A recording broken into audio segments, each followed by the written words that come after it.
Right, welcome back. We are looking at rookie level multi-view drawing number 3. And this was the multi-view drawing.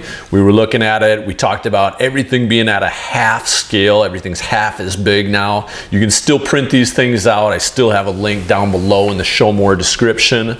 And if that's helpful to you, keep printing these things out. But we built our front view.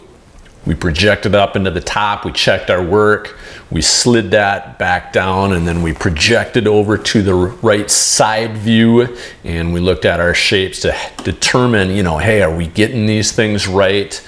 And if you built this thing right and you've checked your work, when you look at your object as though it were an isometric drawing, it should be a cube with a triangular prism sitting right on top, or viewed another way,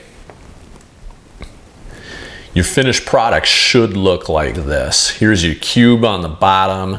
There's a triangular prism sitting on top. We talked about hidden lines back there. That's the back edge. So when you're looking at it, it's this back edge of this line showing through this. So when we draw it here, we show it as a transparent. That's that edge. Pretty cool stuff. So that concludes rookie level multi-view drawings. Congratulations on your graduation, and prepare yourself for the next round. Hope you've had a good time. As always, thank you so much for watching my video. If you've enjoyed this content, please hit like and subscribe. Have a great day. I'll see you in the next video.